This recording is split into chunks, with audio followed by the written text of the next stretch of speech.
Halo, Halo. balik lagi di Ruang Ngobrol. Habis kelar, baru kelar nonton Shazam and the Fury of Gods. Fury of God. Jadi ini film keduanya Shazam ya? Film keduanya Shazam. Dari suaranya agak kecil karena dia ada masalah di sakit mas. Batuk. Makanya dia maskeran. Terus ini tuh 3 film lagi menuju rezimnya James Gunn benar-benar terlaksana ya. Ya, ini masih film sisa. Tadi ada Walter Hamada masih ada tadi. Shazam, habis Shazam tuh Flash dulu ya? Iya, habis Flash masih ada Blue Beetle sama Aquaman. Aquaman rencananya di agak-agak terakhir, tapi dengan berita yang keluar bahwa Aquaman tuh tidak memuaskan James Gunn, nggak tahu nanti kayak gimana. Bukan James Gunn mas, eksekutif DC.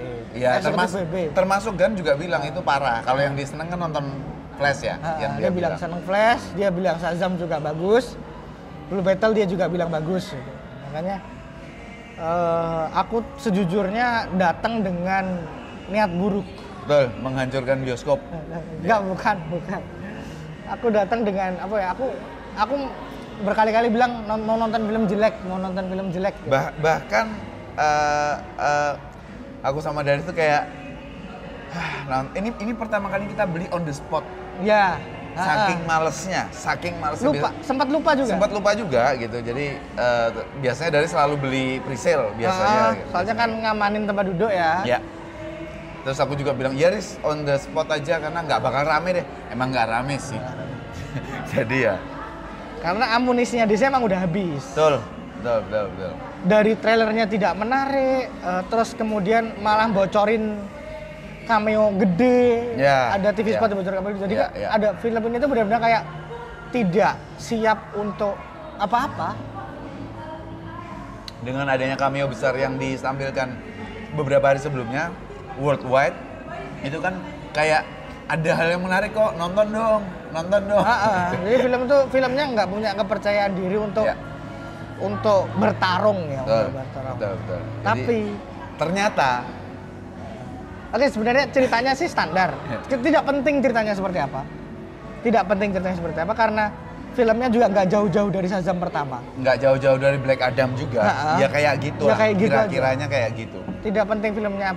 Pentingnya adalah film ini tuh ngerti tempatnya di mana, ngerti harus berlaku seperti apa, ngerti jadinya seperti apa. Ya udah. Sekali lagi biasanya Dari tuh bilang nggak daki, artinya nggak trying to be-nya terlalu keras gitu. Nggak seperti film-film MCU belakangan ya. Yang kan saya dengar mas mereka tuh try hard buat jadi bagus, tapi jatuhnya gelempang di tengah jalan. Semua film MCU setelah bergelimpangan ya. Setelah sanksi ya, sanksi juga sih sebenarnya. Tapi sanksi kan masih ketolong kan. Nah, memang Shazam film pertama Shazam itu berangkat untuk sebagai film keluarga. Muatan keluarganya besar dan emang komiknya juga agak-agak begitu. Terutama setelah ada memang Shazam Family itu ya maksudnya. Marvel Family. Ya. Kan aslinya Kapten Marvel ya namanya. Makanya dia nanya, nama superhero gua apa? Nggak mungkin disebut. Iyalah, tapi kamu nggak sebut sebentar. Ada cameo menarik sih. Selain yang itu. Nah, filmnya tidak berusaha lebih jauh dari sebagai film keluarga, cuman di atas kertasnya bagus, Mas. Ya. Riz, ini seperti biasa kita tuh selalu mencoba untuk tidak spoiler untuk film-film superhero. Tapi biasanya gagal. Cukup sering akhir-akhir ini, cukup sering. Tapi ya dilihatlah ini nanti.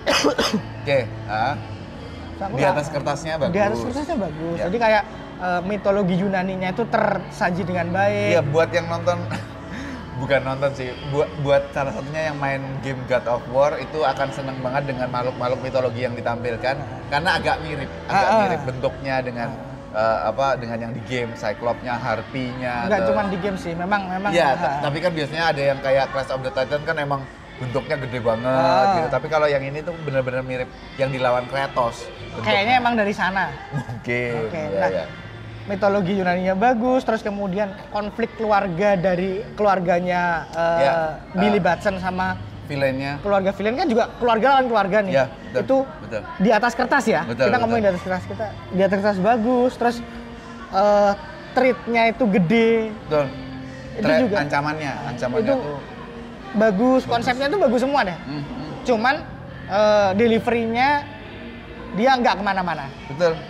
Aku nggak bilang jelek, tapi kita tuh nggak bisa ngerasain ancaman dari film ini. Karena ada banyak hal-hal convenient. Bahkan teman-teman, buat aku pribadi dari awal sampai separuh itu kurang nyaman, Riz. Aku pribadi, karena teman-teman kalau nonton nanti Shazam 2 ini, kalau scene atau adegannya villain itu tuh dibuat se-frightening itu.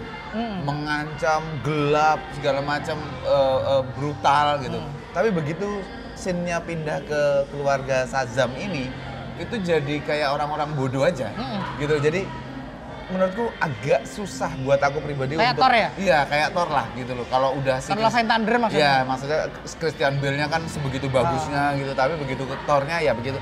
Kurang lebih kayak gitu, dan aku ngerasa nggak begitu nyaman nonton itu karena Billy Batson terkesan annoying banget buatku. Iya, bisa dipahami. Jadi ini, tapi ternyata setelah 50% filmnya, 50 separuh durasi gitu, akhirnya jadi kelihatan nih maksudnya Billy Batson ini apa, maksudnya villainnya itu apa, itu tuh jadi mulai ngeblend. Ini yang nggak berhasil dilakuin Thor Love and Thunder. Thor Love and Thunder tuh sampai akhir tuh dia cuman berada di dua tempat, adegan serius dan adegan lawak. Nah, ya. Shazam itu masih berhasil ngeblend ketika mereka tuh ketemu. Mereka tuh ketemu villain dan hero-nya ketemu. Oh, maksudnya begini. Dan intensitas lawaknya langsung turun. Betul. Jangan lupa juga bahwa menjelang akhir film itu justru dialog, emosi itu lebih ke apa ya, Riz? Bikin baper lah. Ada nilai dari adegan, ada nilai dari dialog. Walaupun eksekusinya juga ya ala Shazam lah. Ala Shazam lah. Tapi aku seneng banget. Makanya aku seneng banget Djimon Hounsou sebagai The Wizard itu perannya besar dan lucu. Ya. Lucu banget. Soalnya aku sama teman di Jogja Heroes namanya IP, si Mas IP itu seneng banget nonton Djimon Hounsou tuh, bahkan di adegan seriusnya aja kita ketawa karena mukanya lucu banget Djimon Hounsou. Si Wizardnya ya, Wizardnya tuh bagus. Dan screen time-nya Billy Batson, nama aktornya siapa sih aku lupa. Screen time-nya Billy Batson tuh sedikit.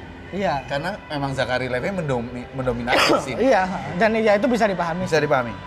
Karena aktornya juga udah bukan anak-anak lagi. Iya, tapi si Freddy screen time-nya bagus. Karena dia masih kecil, Masih seperti itu. Jadi emang ngakalinya pinter. Kelihatan kok filmnya itu dibuat dengan lebih hati-hati. Dan dia tahu ngapain. Memang filmnya jadi tidak didesain untuk jadi film mega blockbuster. Betul. Ini tuh jadi film yang ya udah film superhero aja. Nah, ini menariknya teman-teman. Aku ngobrol sama Daris tadi di pas credit title bergulir gitu, aku ngobrol sama Daris bahwa kelihatannya James Gunn ini juga sebagai salah satu head of DC film, dia juga memainkan peranan yang sangat penting untuk mengkurasi adegan ya. Delivery filmnya. Setiap film nanti mungkin kita nggak akan dapat kelasnya kayak Snyder seserius itu. Kita nggak akan dapat kayak gitu. Tapi kelasnya tuh kayak gini aja. Karena dengan begini James Gunn tuh bisa gabungin setiap elemen yang sudah pernah ada dan yang mau nanti diadakan. Di sini nanti teman-teman akan ngelihat post credit scene kedua itu benar-benar nyambungin apa yang James Gunn udah bikin sama Shazam, sama dunianya DCEU yang sudah ada. Walaupun rada maksa memang. Tapi ini yang James Gunn perjuangkan mungkin apa yang dia keluarkan, statement-statementnya tentang Henry Cavill yang sangat mengecewakan terutama kami gitu. Mungkin itu hal yang terpaksa dia lakukan karena dia harus mengambil jalan berputar yang lebih lama dan lebih panjang untuk bisa ngumpulin semua impiannya dia ini. Mungkin sih seperti kita bersabar aja. Maksudnya ngelihat Shazam tuh aku jadi sedikit ngasih kesempatan, nanti bisa berubah di Flash. Apakah jadi lebih welcome atau jadi lebih antipati? Atau memang Flash itu menutup kita dengan hormat. Maksudnya fansnya Snyder ditutup dengan rasa hormatnya James Gunn. Mungkin. Mungkin. Soalnya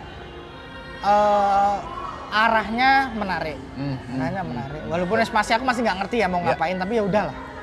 Ya udahlah. Betul. Seenggaknya Shazam itu tidak mengkhianati film pertamanya. Oh ya. Sorry, aku tadi ngomong post credit scene kedua, padahal post credit scene yang pertama. Ya, ada 2 credit scene by the way. Jangan terburu-buru keluar teater. Ada 2 credit scene. Ada 2. Dua-duanya menarik. Menarik. Yang satu berkaitan dengan Shazam, yang satunya berkaitan dengan semuanya. Semua DCU. Gitu. Oke, menarik. Ya dari sudah bilang tadi film ini kalau kalian nyari cerita, nyari twist, enggak ada. Enggak ada di sini, Ini tuh film superhero ketika masih tidak terbebani dengan macam-macam. Tidak terbebani dengan universe, tidak dibebani dengan harus ada adegan aksi bombastis seperti halnya film-film MCU belakangan. Banyak note yang dikeluarkan untuk berkaitan dengan DCU, bahkan termasuk filmnya, maksudnya buah tangannya si James Gunn nantinya Authority kesebut gitu, tapi ya nggak ada, sebenarnya di kesampingan film lain juga bisa kita nonton ini sendiri gitu. Bisa. Film ini tuh semoga film-film DCU itu jadinya begini, tidak terbebani macam-macam, bagus tapi nanti bisa disambungin. Bagus aja. Betul. Bagus aja, nggak sampai yang bagus banget gitu. Iya, karena kalau kita nonton, kalau kita baca komik sebenarnya Marvel ataupun DC, kalau komik kita kayak tahu dunianya mereka tuh sama, di kota yang sama segala macam, tapi nggak perlu ada crossovernya gitu loh, maksudnya tuh kayak gitu. Jadi lebih enak aja sih, film-film kayak gini tuh lebih enak aja. Filmnya tidak berambisi aneh-aneh, ya udah fokus jadi sequelnya Shazam aja dan works. Ya. Seenggaknya buat aku sama Mas Bagas works ya. Dengan berbagai macam kompromi ya, karena perbandingannya otomatis film Shazam pertama ya. Iya. Jadi ya udah. Betul. Jangan bandingin sama BVS, jangan bandingin sama ya udah itu aja cukup. Tapi ada pegang tongkat Kryptonite, Riz. Iya, itu ada note ke sana. Enggak, cara tarungnya juga homage ke BVS-nya ada. Iya. Betul. Oke, itu aja kali ya. Teman-teman, selamat menonton. Mudah-mudahan ini nggak ada spoiler sama sekali. Buat kami filmnya menyenangkan, tapi bukan yang suka banget nih. Enggak, ya. Oke aja. Itu sih. Layak ditonton, layak aja. Gitu. Tapi nggak maksain juga nggak masalah. Betul, itu dia. Thank you teman-teman yang udah nonton. Jangan mending lupa. Mending nonton Suzumi sih. Enggak, maaf, salah. Jangan lupa komen, subscribe, like, dan share. Kita ngobrolin bareng tentang film Shazam di kolom komentar. Sampai ketemu lagi.